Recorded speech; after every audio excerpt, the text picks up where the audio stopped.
So let's talk about TalkNet, which you started in 1982, I believe.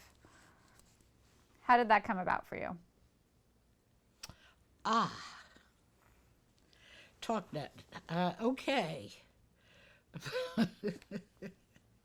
First, let me say Gene Shepard, who wrote The Christmas Story with a boy who wants to get a BB gun, whom I've loved all my life. Forgive me, forgive me, forgive me for forgetting your name for a minute. It came to me there. Okay. TalkNet. Uh, we're in New York and we're looking for a job. And I had no job. I guess that was after the firing of Pix. And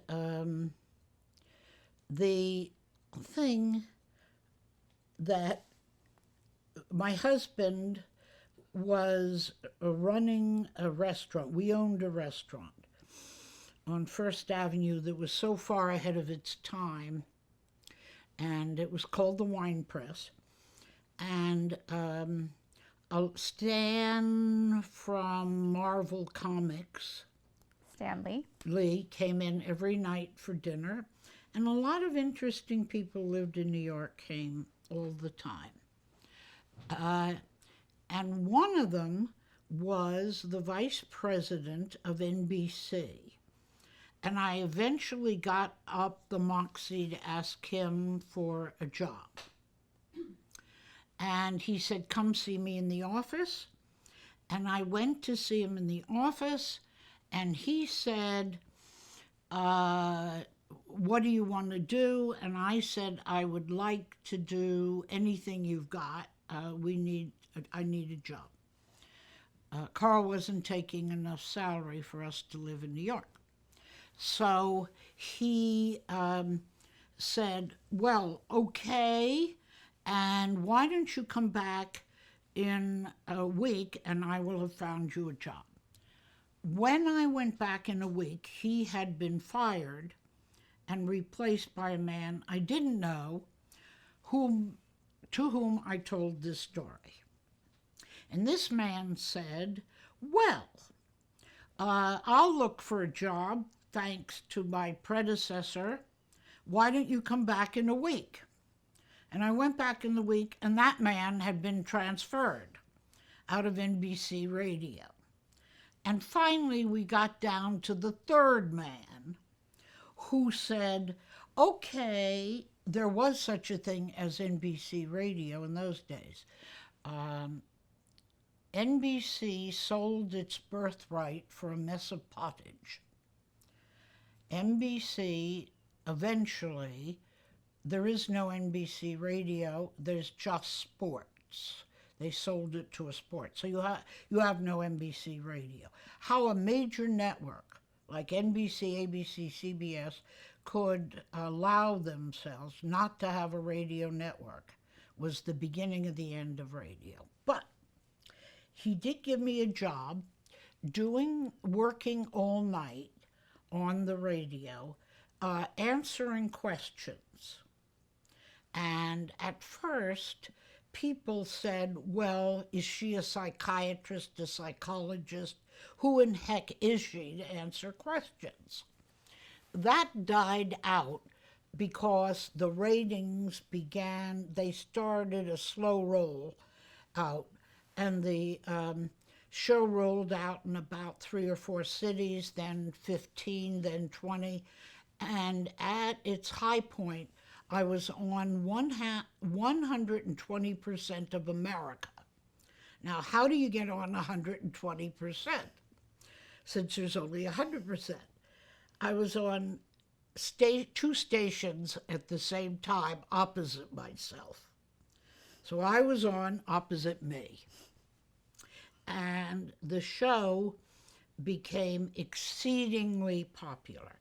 People could call in. Again, we didn't have the Google, but they could call in with any question and I would answer it. And the noise died down about who the hell is she to do this. And I just did it. And it became the #1 radio show in the country. And I was inducted that year into the Radio Hall of Fame. I think I'm the first woman in the Radio Hall of Fame. Okay, what's the clue? The clue is never to answer a question. That's the clue. And I leave you with that.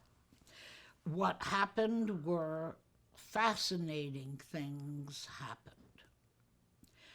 A man and his wife were stuck in the Grand Canyon. They had gone to California and they were out of money completely, and they were even out of anything to give their children. And he told me this, and I asked if there was anybody in that area. We must have gotten 50 phone calls. I chose one. The man found the couple. He gave them enough money to make it to her parents' home in New Jersey from the Grand Canyon, and enough money to buy food. Did the couple pay him back? You bet they paid him back. Mission accomplished. People are basically good. And then there was the story I became famous for, which was a gentleman called and he asked me how to kiss a woman. Radio. And I said, well, what seems to be the problem? So he backtracks. And he says that he is a cattle farmer in the Midwest and he's never had a date. And he said, I listened to you. In fact, I called you and you told me how to get a date. I said, I did?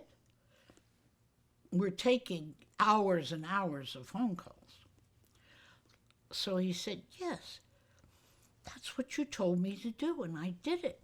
And I asked this woman out, but I'm worried about kissing her. I said, I think it's a little early.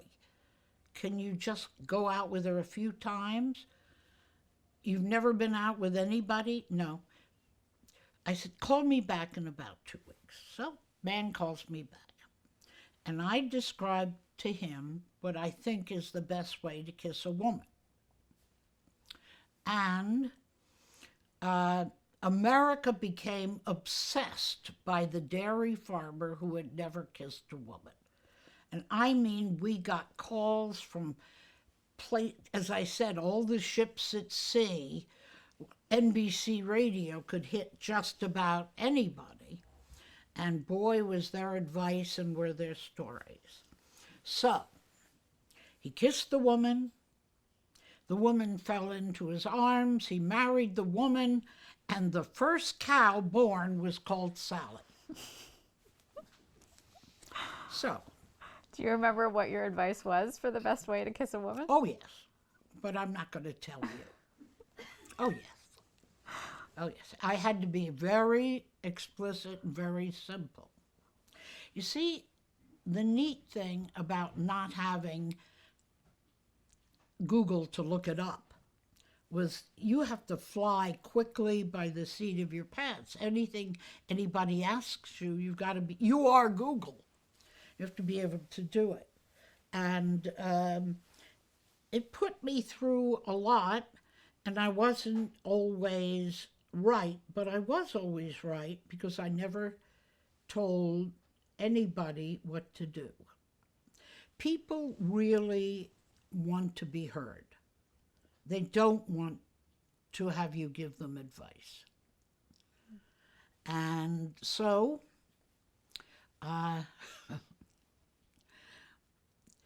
an example of the fact that people want to be heard is a woman who called about her sister. Her sister was the favorite, the absolute favorite, mother and dad's darling. And she always felt like she didn't belong. And her sister was always the prettiest, the brightest, the this, the that. And was there ever going to be her day? And she went on and on and on about how horrible her life was and what her sister was doing to her. And I listened, and I listened, and America listened. Mind you, this was the only thing on all night. We had a good, if they had ever done ratings, we had a good chunk of America. Anybody up at night. Bartenders and croupiers and people who couldn't sleep and waiters and waitresses and all kinds of people. So eventually I felt, okay, tell me about your sister. And she said, oh, she passed on about 20 years ago. And I said, and how old are you? And she said, I'm 92. Here's a woman still living that story. All she wanted was to be heard. And that's all most people want, is to be heard. You really can't go wrong in an advice show as long as you resist the temptation to give advice. That's good advice. So when we interviewed Phil Donahue, he told us that he had heard your TalkNet show. And that's what put me, yes. There's one other thing that should be included here. I'm on NBC radio, and it was contract time. And by then I had an agent who went to NBC and asked for a raise. And the man at NBC, the suit, said, if the broad doesn't want to do the show, we'll get another broad. Now, he made 2 mistakes, 3 mistakes. It was the #1 show in the country on radio. Number 2, the man, the agent he told it to, was a feminist. And number 3, just by that comment alone, the broad wasn't going to work for him anymore. Because I had, for the first time in my life, something that I had never had before, and that's power. And I could, for the first time in my life, say, adios, NBC. Sorry, we'll never meet again. And we didn't, because they, as I said, sold themselves out for who's going to be the best quarterback this year. Of course, you don't remember the best quarterback last year, but that's my putting down sports broadcasting. Yes, indeed. Phil Donahue is in Albuquerque, New Mexico, and he hears the show. And he tells Walter Bartlett of Multimedia that, and at the same time, Bert Dubrow, who is working on a Bob Braun's show, says Bob Braun is gone for a week vacation, use this woman on radio. Now, in those days, they didn't realize radio was radio and television is television. It's very hard to be good on radio and television. On the left hand, I can count the number of people who could do it. They're such different disciplines that there's no crossover.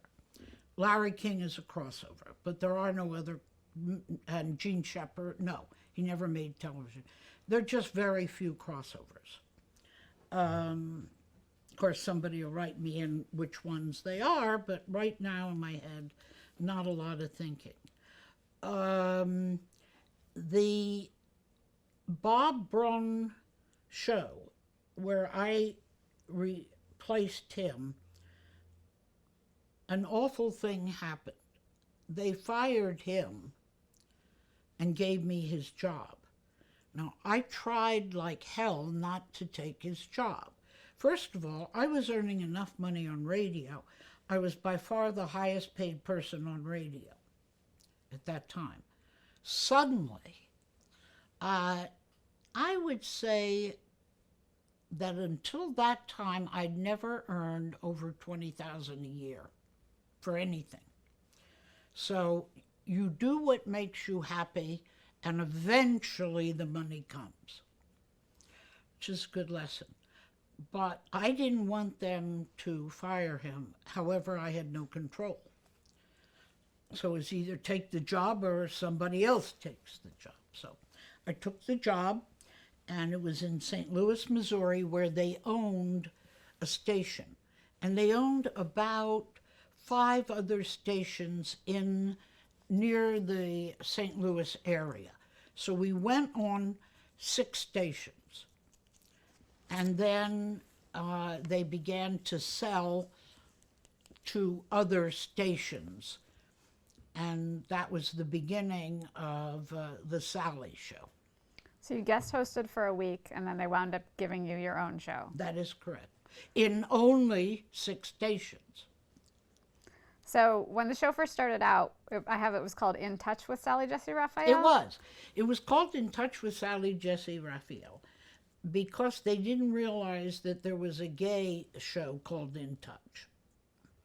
So then they had to call it the Sally Show. I see.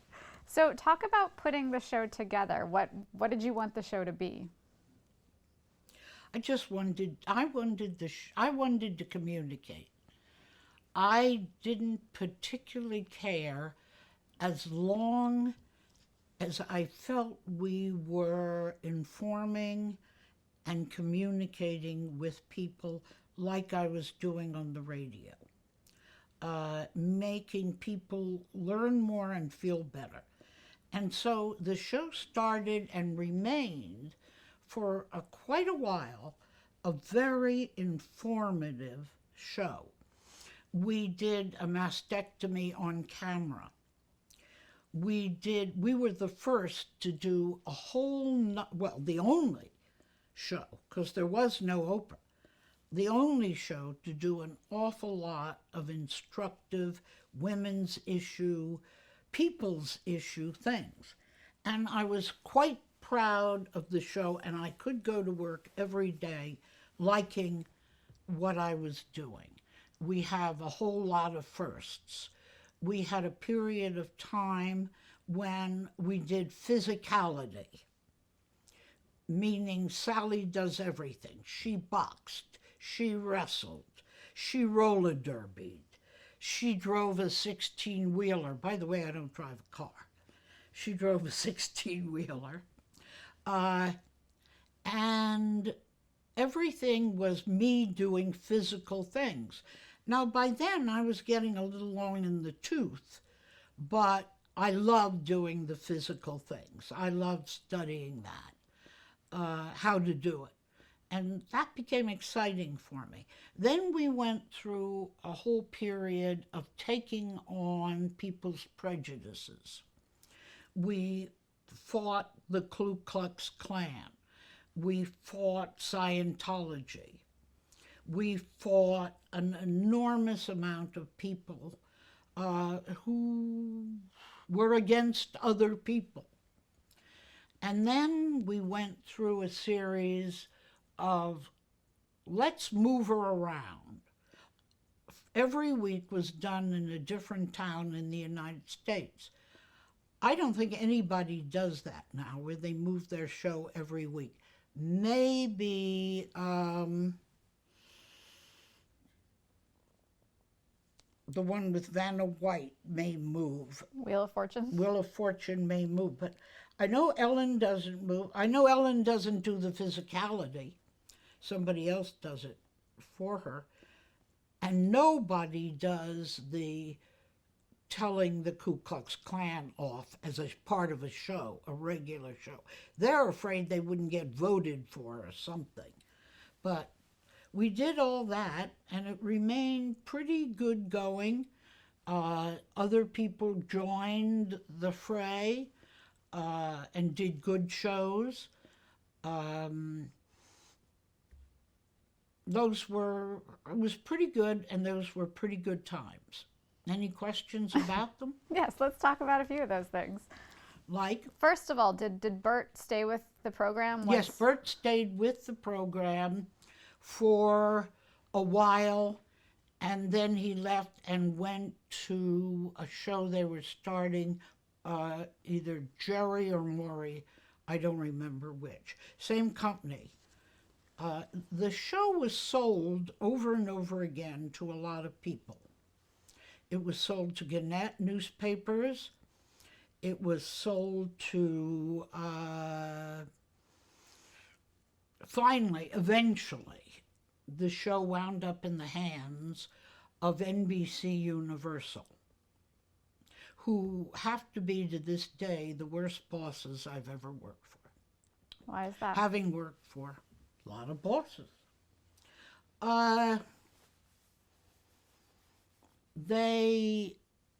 Well, it's the reason the show is over. They were devious.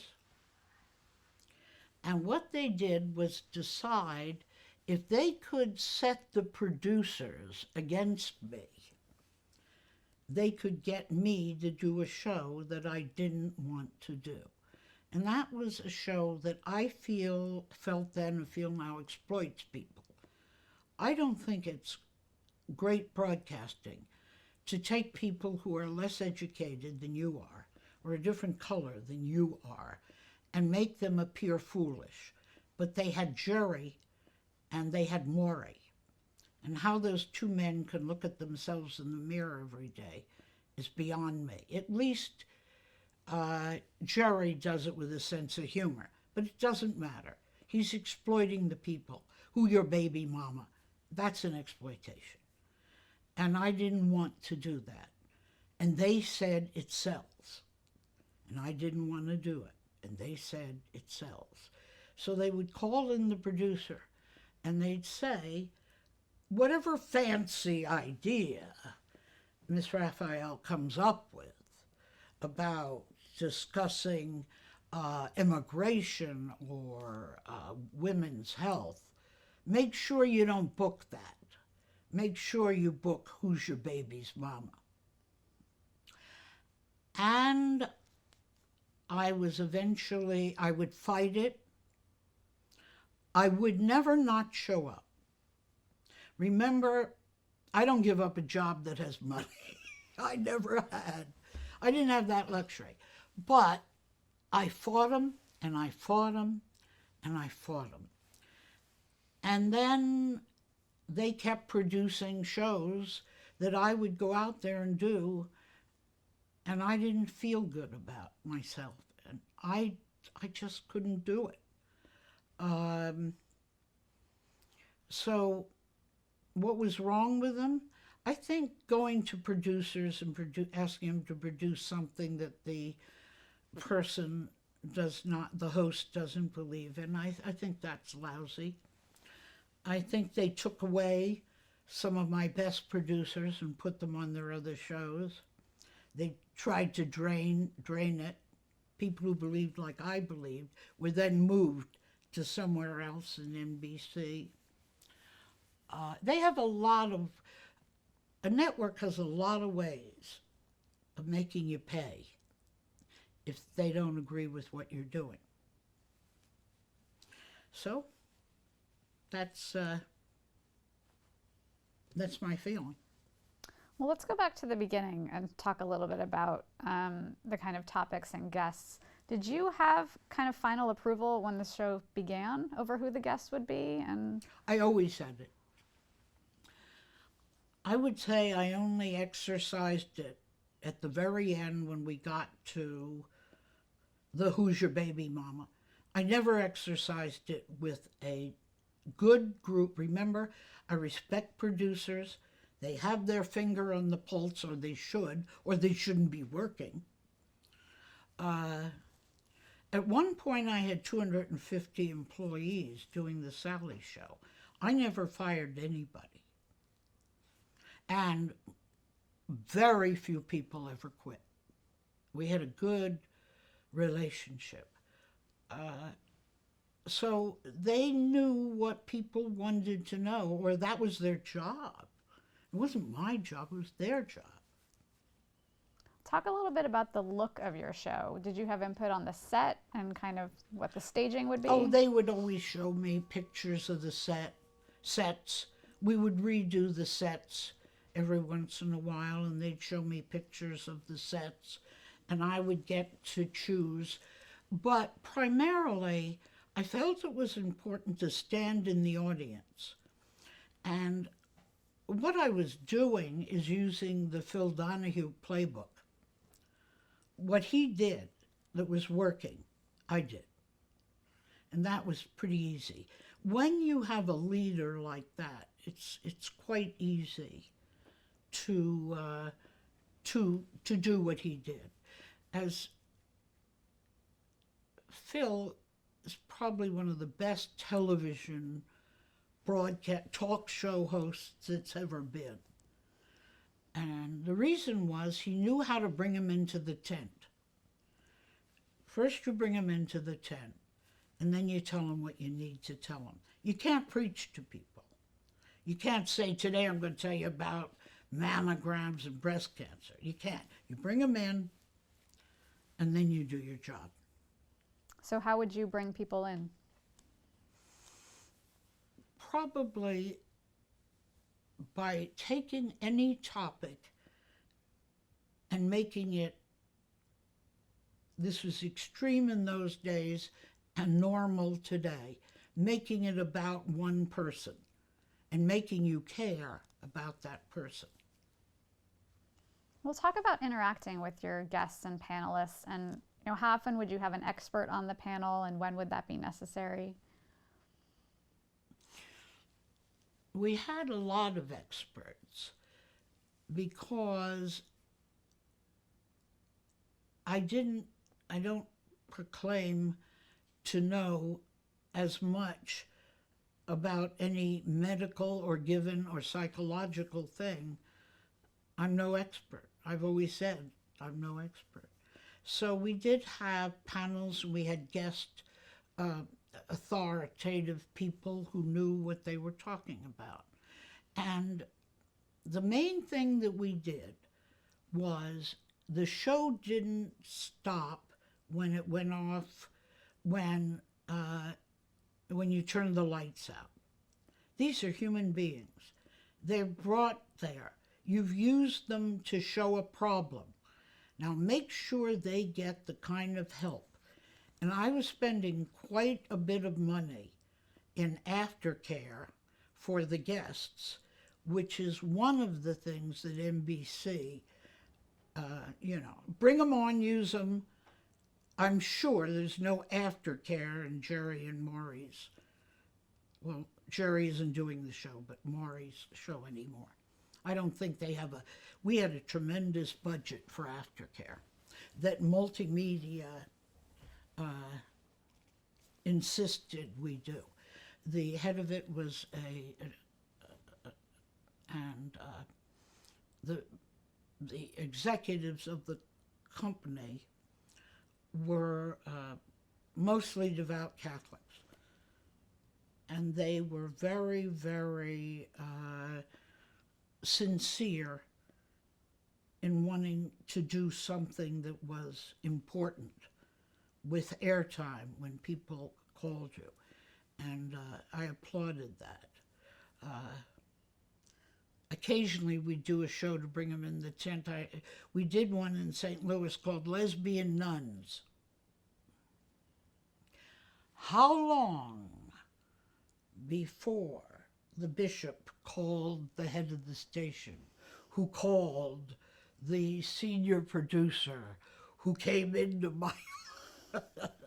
my office? So, sometimes you skirt it and you're not always right, and sometimes they catch you. Did those types of shows get higher ratings?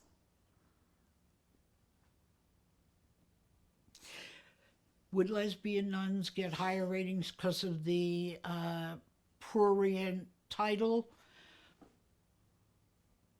I would like to think not. I'd like to think that what we did was a steady, steady, steady up climb. And that people became loyal and they stayed with you every day or every morning, whatever you did.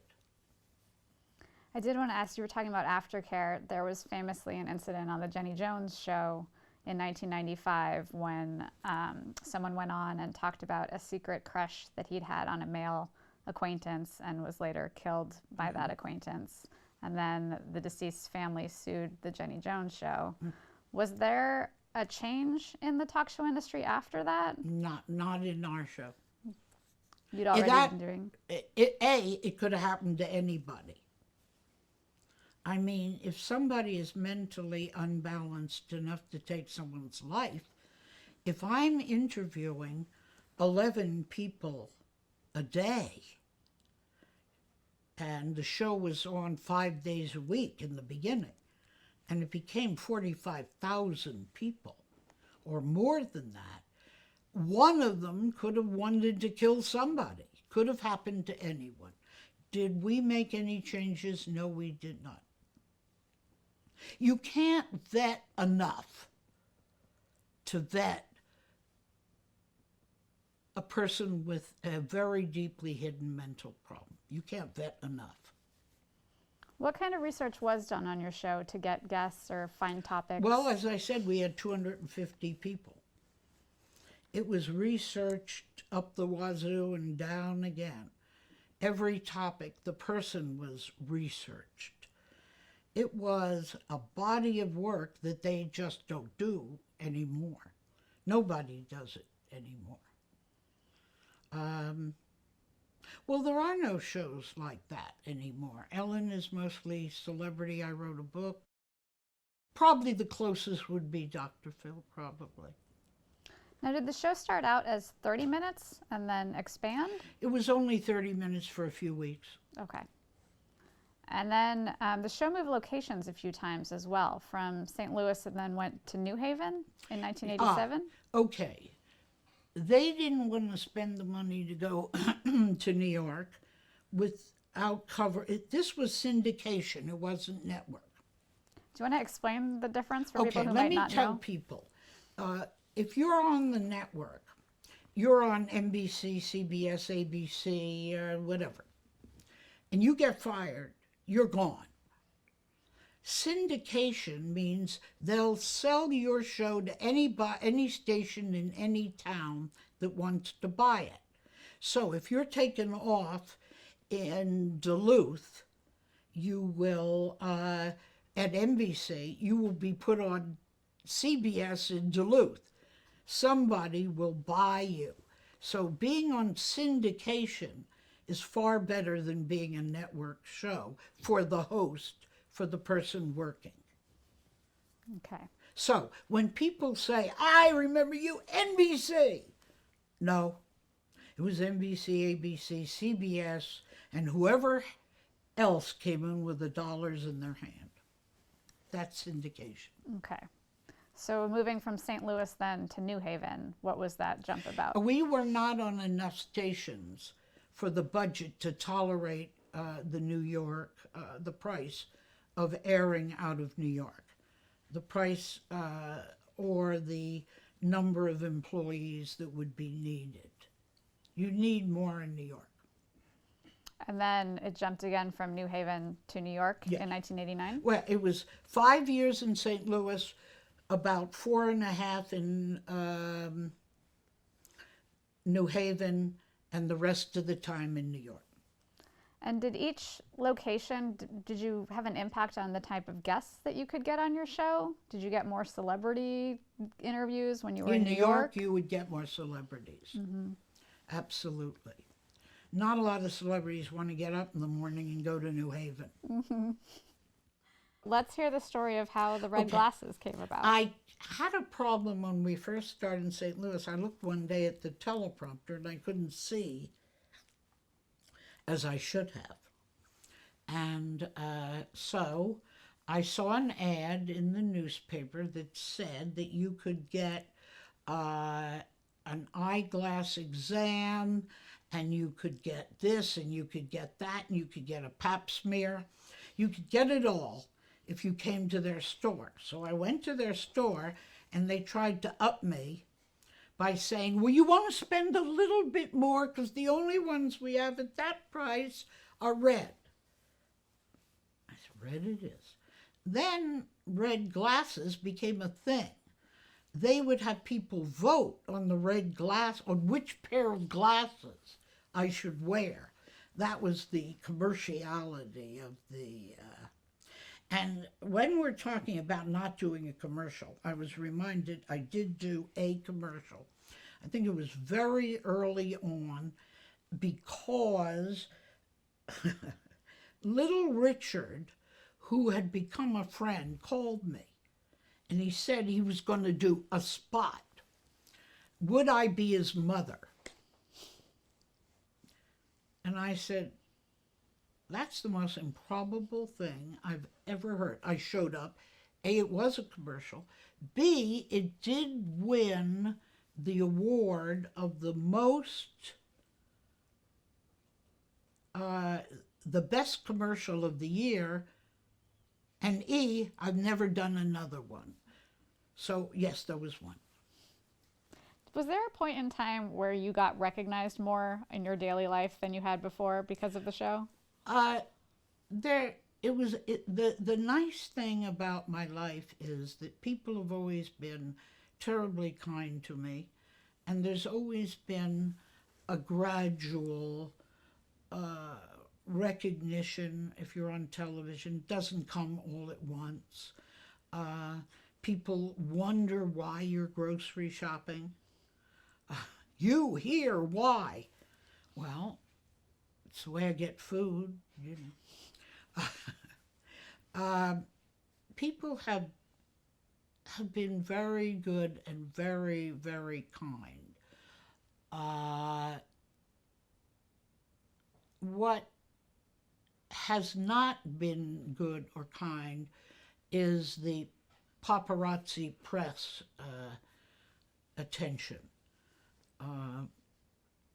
It's unkind, and it's loathsome, and it's evil. Now, you've mentioned that you wanted to specifically stand in the audience. Talk about working with the audience and interacting with them, getting questions. Yeah. If it's their show, and it shouldn't be my show, it should be their show. Remember, we're trying to educate and inform in the softest kind of a way. Then you should be standing there with them. And when they really need something to talk, you should let them talk. Every question isn't going to be brilliant. Every conversation isn't brilliant in real life. So, yes, but that's Phil's idea. I can't take credit for that. Did anyone ever get out of hand? Were there... Never.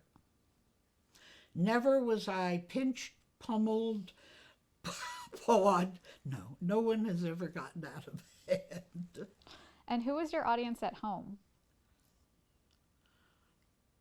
In the beginning, before any other talk shows, I guess anyone who was watching television during the day. We were still, in those years, 82, 83, 84, stay-at-home moms. And not every woman felt she had to go out and have a job. So you and me, anybody was watching. I never thought about the time of day. I didn't think it mattered. Night, I didn't feel any difference in the night audience and the day radio and the day audience on television. I never felt any difference. Was it a primarily female audience for the run of the show? No, it became... I think the people who stuck by me. Yes, I think I'm wrong. I think it was the same audience. They were people who thought I could help them in some way to either learn something or do something, yes. And how closely did you pay attention to things like ratings and if you were getting new affiliates? Uh, it was my job as host of the show to be extremely involved with ratings and with the business side of the show. Mm-hmm. I knew the budget, I knew what people were earning, I knew all of that, and I cared. And every morning I would look at the ratings of what aired. But the problem is with syndication, you are not on at the same time in every town. And there were people airing you at night, and there are people airing you 6 a.m. in the morning. So ratings are very, very hard to parse. So did that impact the kind of topics that you would choose, never knowing if you would be on in the morning or I at night? tried to gear it to women mostly, and which is interesting. I'll tell you why in a minute. And to people who were home during the day. Just as at night, I tried to gear those TalkNet shows to people who were out and about in the middle of the night. I'm laughing because probably the largest audience I had that at one time was black males 18 to 24. That came up about the 5th or 6th year of the show. Now, I'm trying to gear to women, stay at home, and I'm getting black males, young black males. I never figured that out, but I knew it to be true. When I would walk down the streets in New York, if there was a construction gang and they were largely black, they would go, "Yay, Sally!" If they were largely white, they wouldn't go, "Yay, Sally!" So let's talk about a typical taping of the show. When would it start? What was your schedule for prepping? And how did that day go? It depends on when in the history of the show you're talking about. Towards the last couple of years, when the children were older and didn't need me, I was living in France, and I would do 2 on Monday, 2 on Tuesday, 2 on Wednesday. I'd catch the Wednesday flight to Nice. I chose Nice to live in only because there was a direct flight. The only other direct flight was Paris. And I went to live in Nice and stayed there for 23 years. And I would come home. I would be in Nice all Thursday, all Friday, all Saturday, all Sunday, and I'd leave to come home on the morning flight on Monday morning, and then the show would go on later in the day. So it would be earlier on a Wednesday, later on a Monday. And got a lot of frequent flyer miles. And what about earlier when it started in St. Louis? Okay, when it started in St. Louis, I was living, I had young children here at home, and I didn't want to disrupt their schooling. So I flew to St. Louis, or I drove to New Haven. I never really lived in St. Louis, but I was there Monday, Tuesday, and Wednesday. And then I would come home to suburban New York. I was living in Westchester County, New York in those days. And was the show done live to tape? Show was done live. You know, I don't know that there was anywhere where we were live. Were we ever live? Live to tape. What? Live to tape? But were we ever live? I No. don't think so. Maybe only early on in St. Louis. Oh, we were live. In New York, it wasn't. I don't That think, is right? correct. We Yeah. were live early on in St. Louis. Yes. That's how lesbian nuns got through. So when it was live to tape, would you stop in the middle at all, or would you Never. pretty much go through? No, we always went straight through. I rarely remember ever stopping, having a show stop.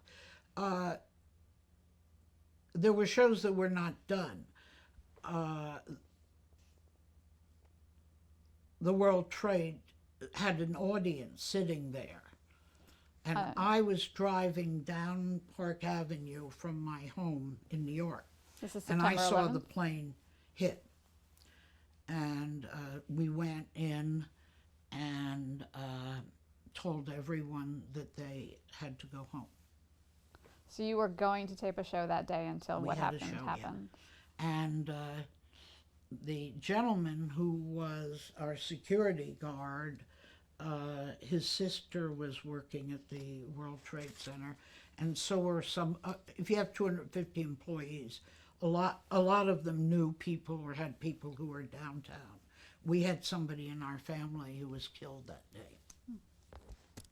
Did you ultimately do a show about 9/11? No, How long was production kind of shut down for your show?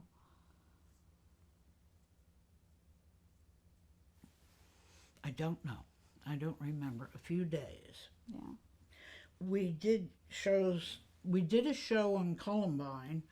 We were the only people to do a show that had the kids who did its mother and father and the students on. So there were event shows that I was very, very proud of. And I think that was just 10 days after the Yes. shooting. That is correct. But we were the first and only people to put a show like that together. What was the response of the show? I don't know. What was it like for you personally to be in there? Was the audience Well, responsive? my news background. If you once you've been a street reporter, a foreign correspondent, worked for you're a newswoman at heart. I like to think. I'm addicted to the news. This is certainly, at this point in my mind, a mindless fascination. But I've never lost it. I'm very aware of what happens every day in the news. I've never lost that. So any news story, and there were lots. There were all kinds of news stories that we covered. That's probably my doing, or them knowing. You see, a good producer knows you were a newswoman. Let's talk a little bit about that period. Oprah Winfrey Show debuted in 86, Geraldo in 87, Maury Povich in 91, Jenny Jones in 91, Jerry Springer in 91. So there was this period, this cluster of a few years when all of these other talk shows debuted. Correct. What was that like for you? Did you feel competitive at all? No. Or? No, couldn't care less. Yeah? I didn't look at their rate. If I had cared, I'd look at their ratings. I didn't. I did what I was doing. And imitation is the sincerest form of flattery. If they want to put on 30 things that I've done, God bless them. And I hope the more people who do good broadcasting, the better it is for us all. And that's what happened. The decline of good broadcasting, where people are trying to either exploit it or dumb it down or have the cost of the production. You can't have the cost of quality. You just can't. You can't go into Tiffany and say, give me your best diamond, I only want to pay half. It just doesn't work. Now, we talked about several guests and topics already, but let's just talk about a few more. Of course. You briefly mentioned wrestling. So you got in the ring with Melody Vixen MTV. I did. I don't remember much about the show because it was my time to be doing physical things. Earlier on, in another life, another television show, I think it was Good Morning Miami, I had boxed with Joe Louis. Now, if you boxed, and he really spent almost a week teaching me how to box. If you've done that, wrestling, yeah. And then you mentioned roller skating with the roller derby Yes, queens. I did. And considering I'd never had a pair of roller skates on, very few people who've had a lot of their teenage years in Puerto Rico and lived in Puerto Rico, we don't have roller skates. We don't even have fishing rods.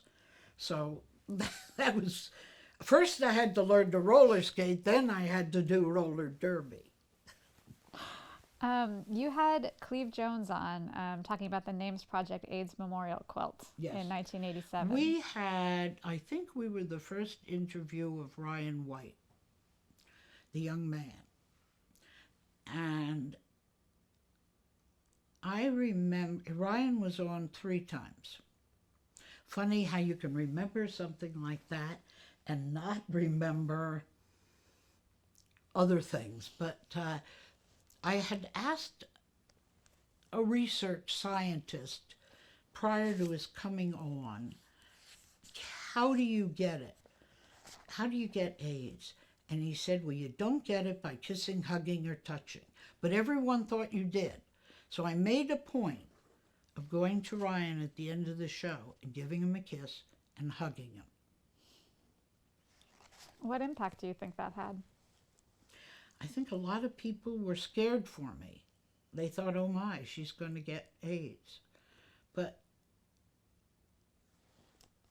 education thwarts fear. So tell us about having Cleve Jones on then, talking about the AIDS quilt. I don't remember very much. I remember the sight of that quilt laid out in Washington, as big as it was. And my husband and I are quilt collectors. So that had a special memory for me because since the beginning of quilting, quilting has been the history of people's lives and their fears.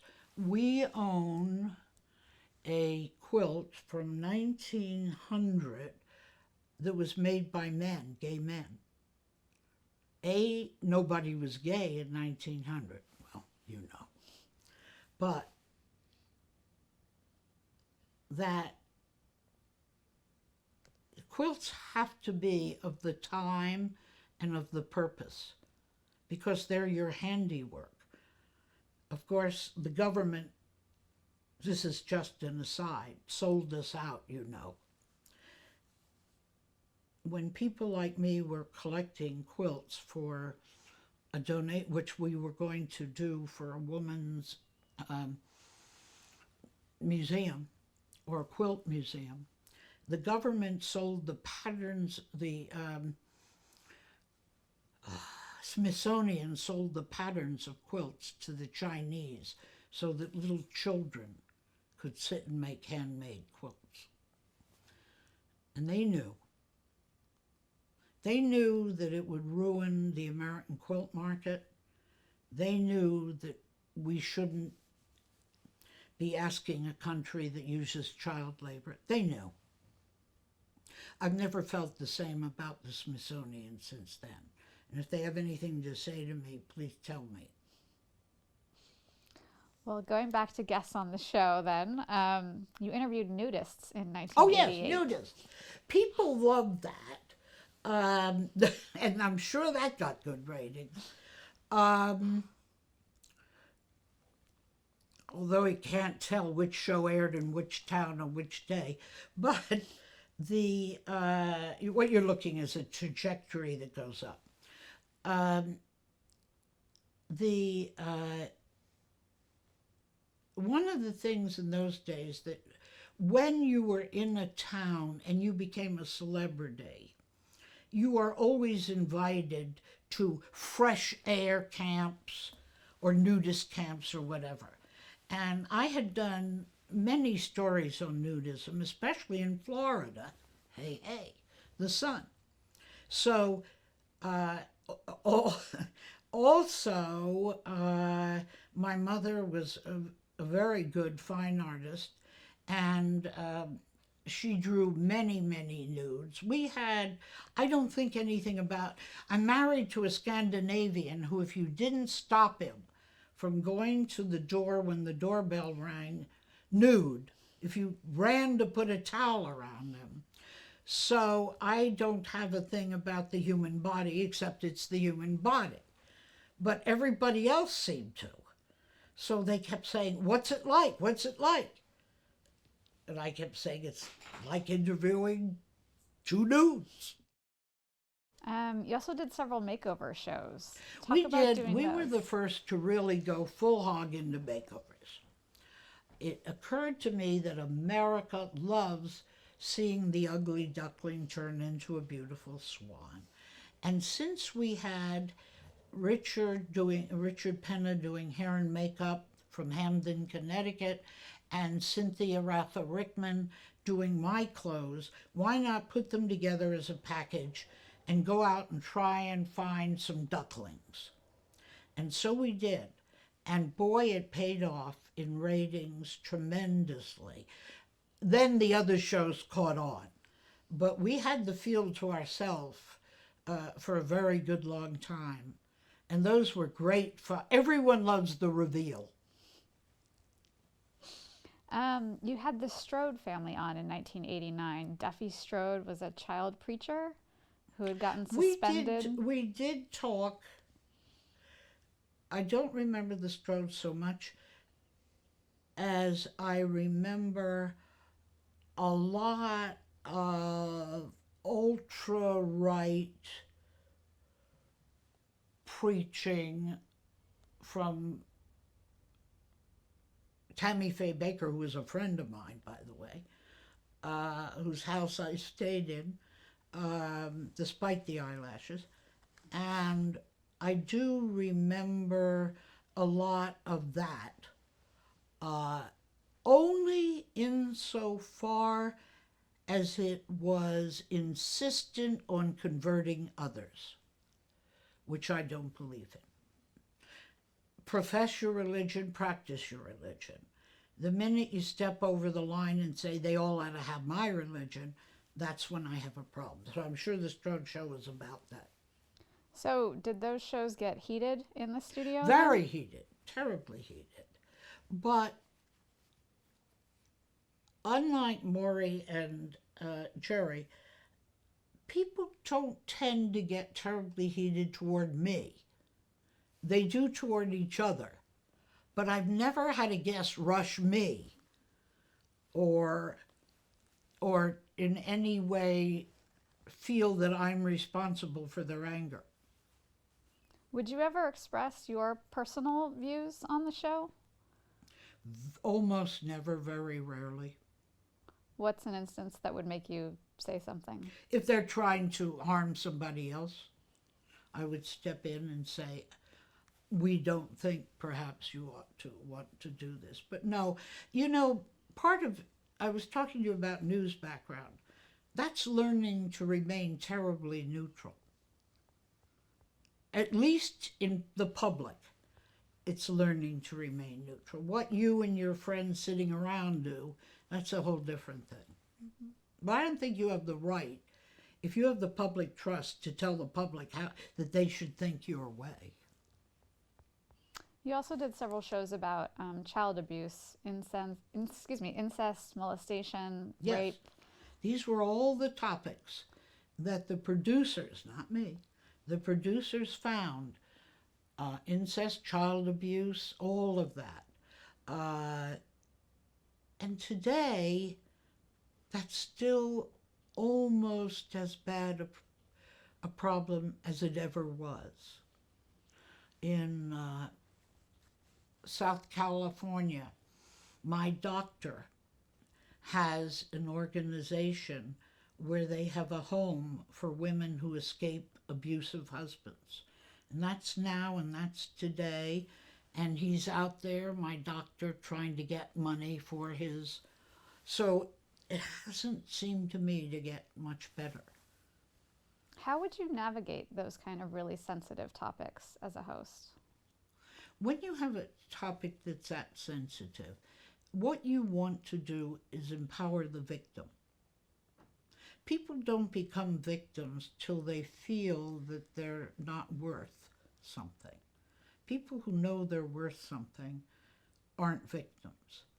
So you do everything you can to empower the person who's being victimized. And then you have the point of education. Whoever is doing the victimizing needs to be educated that that's a human being and that's not right. What do you think was the appeal for these people to come on to a public forum? They're desperate. Do you think they walked away with help? And They always walked away with help. They need help. There is no one around them that can help them. And in those days, you call Sally and she will help you. And if she doesn't, then we find out why she doesn't. Tell us a little bit about the Teens Gone Wild boot camp shows. They took an idea that we'd had of re-educating some teenagers. We had done a show on re-educating teenagers as to why you don't behave badly. It's bad for your parents, bad for mankind, bad for you. But that show rated and they went AWOL. We had to do that show. And they wanted me to do it over and over and over again. And that was the beginning of the end. Strangely enough, though, years later, I did go see Fitzpatrick at NBC Universal. And I said to him, let me find the errant teenagers. You own all the Sally shows. I don't own them. I'm not Oprah. I got a salary check on a Friday. That's hired hand. Let me find those kids and let's show part of the old show. And then let's sit with them in front of the public and see what has happened to their lives. And he thought that was the worst idea he had ever seen. I still think that would have worked. You did do some follow-ups with the teens at the time, didn't you? Like a few weeks No, later? We're talking a 20-year follow-up. Right. But when you... The bad kid who's 18 is now 38. Right. And you did actually have a reunion with one of them recently. Oh, on yes. The Rachel Ray. On Rachel Ray. Mm-hmm. She really surprised me. I thought I was there to talk about heaven knows what. I don't know. And she brought on somebody and we had a reunion and he turned out pretty damn well. Mm-hmm. I was pretty excited and that was clever producing on her part. Wasn't what I expected, but who cares what I expect? It was good move. And there were a number of celebrity guests on the show over the 19 years. Are there any in particular that stand out for you?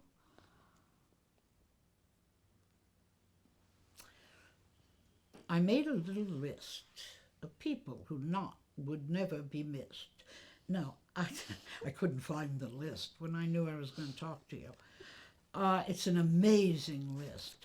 I would say all-time favorite, 3 months before she died, Audrey Hepburn, got me interested in UNICEF, so I worked for them and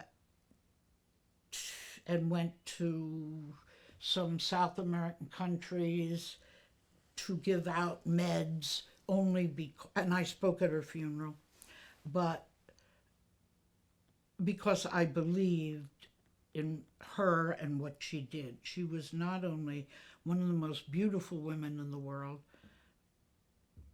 but she was one of the most perfect.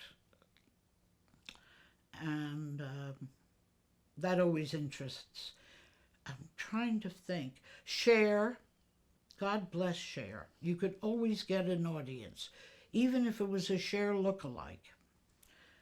The lady is magic, and she, before Madonna, before Lady Gaga, Cher, she did it then, she did it best, and she's extremely nice. People who kept reappearing on the show. And remember, you said, how do you get them in the tent for the topics? You make it about a person, and you make it about someone they care about. So if it's bipolarism and any kind of mental problem, you can find people who are willing to expose themselves for the good of everyone else. And that's what Patty Duke did. And that's what a lot of our guests did. They did it everywhere from New Haven, from St. Louis, with breast implants that had gone wrong, to the last days of the Good Sally show.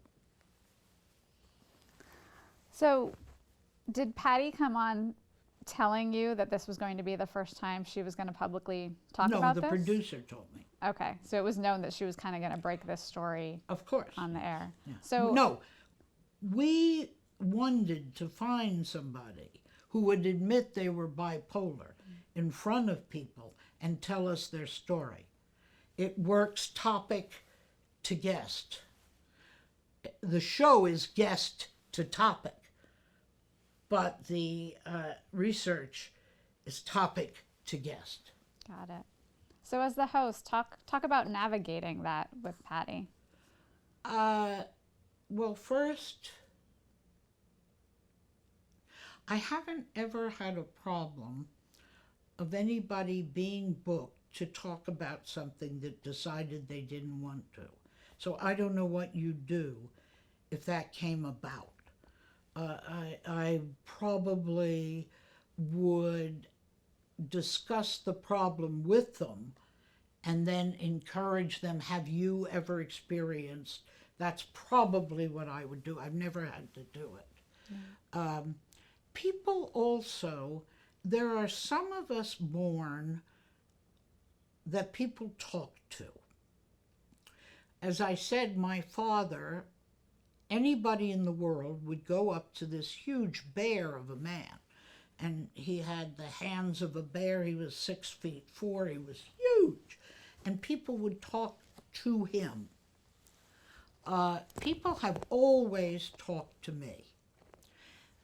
I couldn't go into a ladies' room and wash my hands, and people who had no idea who I am to this day will start a conversation with me. If they have to ask somebody on the streets of New York, where do I go or what do I do, they ask me. There is something very approachable about me. So if I'm on camera, people just talk to me. Well, do you think that's one of the reasons you were able to be one of those successful people who navigated both radio and television? You're easy to talk to? I think that television is so complete in its picture, in its story that it's bringing you, with the background and the this and the that. And radio is so incomplete. It's so much the theater of the imagination that having a person there who will go, you have no idea how many hours of TalkNet I went, oh, As I said, you don't need to give an answer, you just need to listen. So you talked about kind of the direction that the show started to take, and then after 19 years in 2002, the show did come to an end. Yes. How? It came to what I think is a terrible end. And beyond that, it has been, in my life, worse than terrible. I would suggest everybody die when they're on top and not try to live out the final quarter of their lives. Because the final quarter of most people's lives is much more brutal and awful than any of us can imagine. Okay. Number one, NBC Universal had told me the show was being renewed. I went to 250 employees and told them, gathered them together, told them the show was being renewed. People bought houses. People got pregnant. People put their kids in school on this show. My agency, CAA, and my lawyer, Jim Jackaway, never told me that the show wasn't being continued. Generally speaking, when a show, it is, if not law, it is the way things are done that your agent or your lawyer calls you and says, Sally, I have bad news, they're not going to continue the show. Neither of those men called or told me that. CAA made a good round of money off me and never told me. And one morning they called my friend Harriet Norris and I, and they said they wanted to discuss the budget for the new year or something. And I went into the office and immediately I knew something was wrong because the suits were all sitting around. And they said, the ratings are on the slide down, so we've decided not to continue the show. And they really took my breath away. Not so much that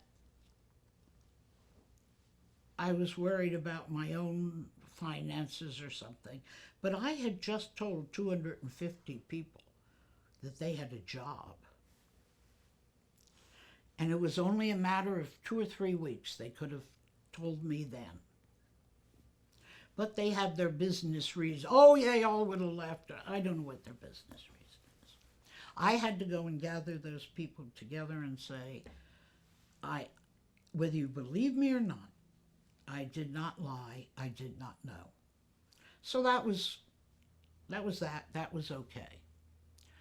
I had preferred at WHOA and many times during my career to have worked for women.